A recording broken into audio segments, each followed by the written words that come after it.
우리의 일상생활, 그러니까 공부하는 방식, 일하는 방식, 경력을 관리하고 쌓아나가는 방식, 이런 거에 다 영향을 미치고 나아가서는 경제 전 산업에 큰 영향을 미치고 아주 혁명적인 기술이기 때문에 어떤 회사들이 있어서 주도하고 있는지, 그리고 각 회사는 과연 내가 내 소중한 자본금을 투자를 할 만한 회사인지 흔히들 말하는 옥석 가리기가 되겠는데 어느 회사에 그러면 투자를 하는 것이 좋을까?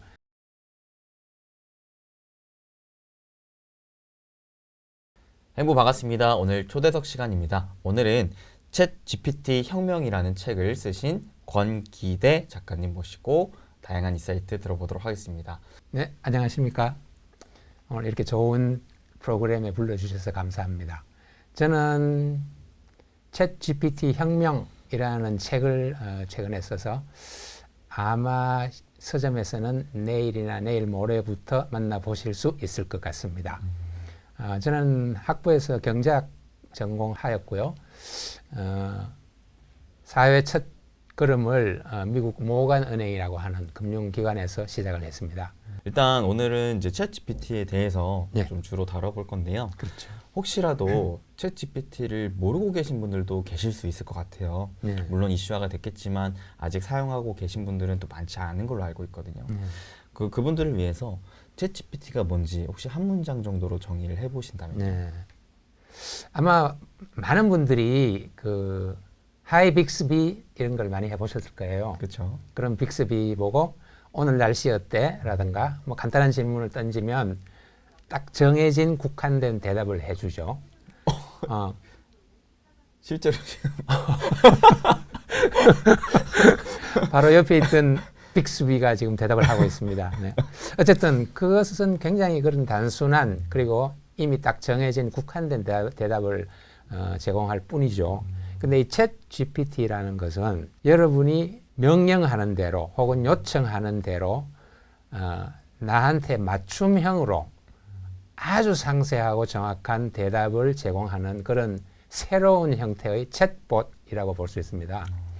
이게 크게 차이가 나는 이유가 아주 방대한 양의 데이터를 미리 학습을 하고 그걸 기반으로 해서 이용자의 언어를 이해하고 분석하고 그 다음에 나올 단어나 단어 뭉치들이 뭔지를 예측을 해서 대화를 이어나가는 겁니다. 지금 방금 이제 제가 기술적으로만 좀 이야기를 드렸는데 그렇기 때문에 그 예전의 챗봇과는 전혀 다르게 지식과 정보를 전달해 주는 것은 말할 것도 없고 그 외에 이용자가 부탁하는 뭐 보고서를 쓴다든지 논문을 쓴다든지 에세이를 쓴다든지 심지어는 시를 지어준다든지 음악을 만들어준다든지 컴퓨터 코딩까지도 해주고 그 다음에 게임 스토리도 만들어주고 복잡한 것은 요약 정리해주고 간단한 것은 늘려서 말을 만들어주기도 하고 상품 이름도 지어주고 광고 카피도 만들어주고 거기에서 한 걸음 지금까지 말씀드린 건 텍스트 위주입니다. 네. 더 나아가서 이미지를 이용자가 원하는 대로 만들어줍니다. 그 이미지의 퀄리티가 그야말로 혀를 내두를 정도로 네.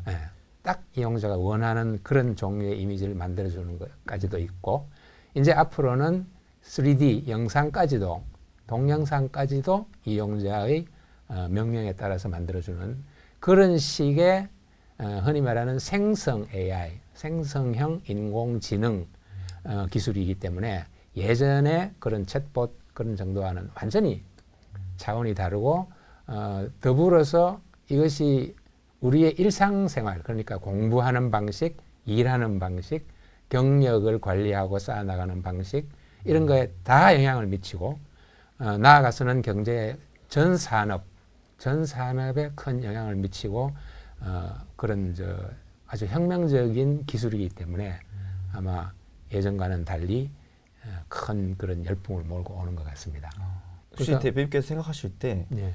앞으로는 이로 인해서 또 어떠한 미래가 좀 그려지는지 이런 부분도 좀 궁금하거든요. 그러니까 이제 실제로 우리 그 업무상 이야기를 해본다면은 조금 전에 말씀드렸던 보고서도 작성을 해주고 아주 빨리 그리고 마음에 들게 뭐 스프레드시트도 만들어주고 자료를 주면은 정리해가지고 리스트도 만들어주고 아까 말씀드린 것처럼 복잡한 것은 딱 요약해서 정리해서 회의록도 만들고 이런 식의 모든 그 단순 반복적인 업무 혹은 통계치 숫자에 관한 업무 이런 것들을 인간보다 너무나 압도적으로 잘하기 때문에 그런 일은 결국 다 챗 GPT나 생성 AI한테 넘어갈 수밖에 없게 됩니다.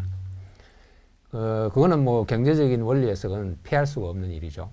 그러다 보면 사람들의 일자리를 뺏어가겠죠. 그래서 이제 AI 대 인간의 경쟁이라 부르기도 하는데 그러면 그렇게만 역기능만 있을 것이냐? 아니다. 새로 생기는 일자리도 많을 것이다.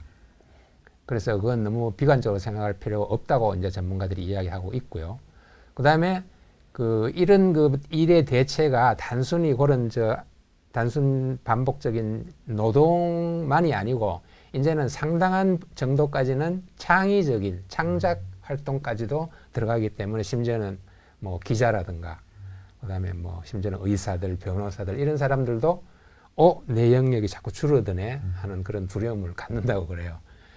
실제로 저희 디자이너 편집자들도 그러겠죠. 이러다가 우리 일자리 있는 거 아니에요? 예. 그리고 컴퓨터 엔지니어링도 아주 고단계가 아닌 중간 이하의 일은 챗 GPT가 다 할 수가 있거든요.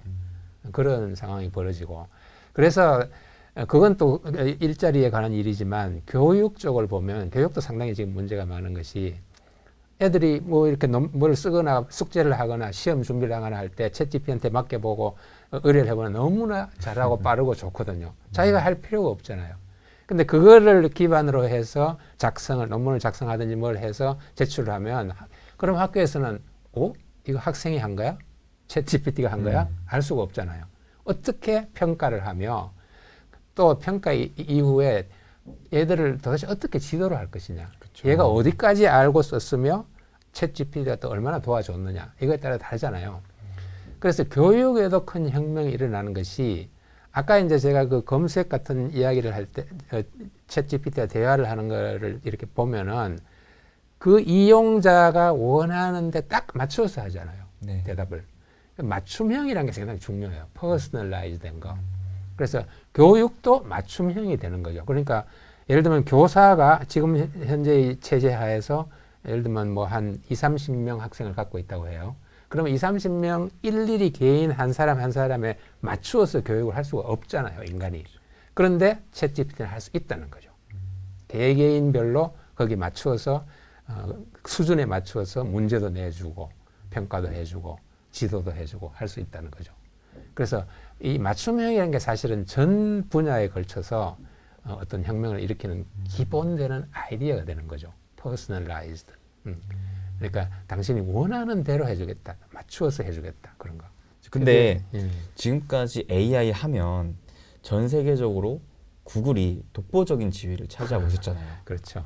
근데 웬걸 구글이 아닌 마이크로소프트가 이거를 만들었다고 하면서 지금 이 AI 판도가 굉장히 흔들리고 있는데 실제로 어떤 말까지 나오냐면 구글의 종말론. 그렇죠. 네, 극단적으로 그렇게까지도 표현을 하시더라고요. 지금 구글과 이 마이크로소프트 과연 AI 시장에서 누가 또 승자로 올라갈 것인가 이런 거에 대해서 또 궁금하고 계신 분들 많을 거거든요. 이에 대한 혹시 생각 얘기해 주신다면요. 제가 쓴 책에도 Google is done, 구글 끝났어. 뭐 그런 인용문이 나오긴 합니다. 그리고 뭐 1-2년만 있어봐, 구글도 큰일 났어. 뭐 이런 이야기도 나오는데 구글이 어떤 회사냐 하면 AI의 근원 기술에 관한 한 압도적인 그 선두주자예요. 지금 챗 GPT가 나와서 열풍이 일었지만 챗 GPT의 기본이 되는 GPT라는 기술 자체가 그 구글의 트랜스포머라고 하는 언어 모델에 기반을 두고 있어요. 그렇게 시작은 구글이 했다고 봐도 좋을 정도죠. 그런데 이제 마이크로소프트가 검색 시장에서 계속 뒤지고 있다가 뒤지고 있는 정도가 아니라 거의 뭐 존재가 거의 없을 정도였거든요. 그런데 이제 이 챗 GPT를 만나서 이거다 하고 이제 생각을 한 거죠. 그래서 빙에다가 그걸 바로 이제 접목을 시켜서 내놨고 구글도 그걸 보고 아차 우리가 근원 기술은 그렇게 계속 이렇게 발전을 시켜 왔는데 한 발 늦었네. 그래서 이제 그 적색 경보까지 내리고 내부적으로 이제 난리가 난 거죠. 그래서 급급히 바드라는 이름의 검색 엔진을 다시 이제 내놨어요. 이렇게 둘이서 이제 싸워가면서 둘 다 약점도 있고 한계점도 있고 문제점도 있었어요. 근데 그것을 이제 계속 개선시키고 발전시켜 나가겠죠. 그러면서 이제 서로 이제 경쟁을 하고 또 아까 말씀드린 그 알파고를 만들었던 영국의 딥마인드라는 회사가 있습니다. 네. 이제 그러니까 오픈 AI, 챗 GPT를 만든 오픈 AI는 MS랑 손을 잡고 딥마인드는 구글이랑 손을 잡고 이제 이 AI 비즈니스를 이끌고 있거든요. 근데 딥마인드도 사실은 올해 내로 거의 챗 GPT와 비슷한 그런 저걸 내놓는다 그래요. 그래서 이런 식으로 여러 회사들이 계속 경쟁을 해나가면서 하기 때문에 MS가 비록 시작은 이렇게 됐지만 계속해서 경쟁적 우위를 가질 것이냐, 이거는 조금 이제 의문이 갈 수 있는 거죠. 그리고 또 언어에 따라서 우리나라 같은 경우에는 아마 네이버나 한국형 챗 GPT가 나오면은 그것이 더 많은 저거를 환영을 받을 것이고, 또 다른 나라는 또 다른 상황이 있을 수 있고, 중국 같으면 바이두, 바이두가 압도적으로 이제 그런 데이터를 모아서 이미 언이라고 하는 챗봇을 내놓고 있죠. 그런 식으로 이제 각지에서 각 회사들이 많은 그런 서비스를 내놓은 것 같습니다. 근데 그 AI의 근원 기술이 이렇게 큰 그릇이 하나 있다면은 그런 생태계를 이끌어가는 그런 데는 굉장히 그 엄청난 많은 자본과 고급 인력이 필요합니다. 그리고 많은 세월이 필요하고. 근데 우리가 사실 그런 근원 기술 면에서 구글이나 무슨 뭐 MS나 하고 대적을 하고 경쟁할 수준은 아닌 것 같아요. 그러나 우리는 우리 나름대로 할 수 있는 것이 아까 말씀드린 한국형 챗봇 하는 그 한국 특유의 환경에 맞춘 그런 서비스가 있을 수 있고, 또 그게 아니더라도 큰 생태계 안에서 좁게 우리의 특성을 살려서 좁고 깊게 들어가서 내놓을 수 있는 서비스는 뭘까? 이런 걸 이제 니치 마켓을 찾는 거죠. 그렇게 이제 발전을 해나갈 수 있는 것인데, 결국은 이제 우리나라 같은 경우도 저 네이버나 뭐 카카오나 혹은 통신사들도 KT나 SKT 등등 해서 AI 비즈니스 전부 이제 눈독을 들이고 있거든요. 그렇게 해서 이제 나가면서 크게 이제 AI 비즈니스를 보면 세 가지로 볼 수 있는데, 소프트웨어가 있고 하드웨어가 있고 서비스, 이렇게 나눌 수가 있거든요. 네. 근데 소프트웨어는 아까 말씀드린 그런 근원 기술적인 면에서의 이야기고, 그다음 하드웨어 같은 경우는 이제 우선 생각할 수 있는 것은 반도체죠.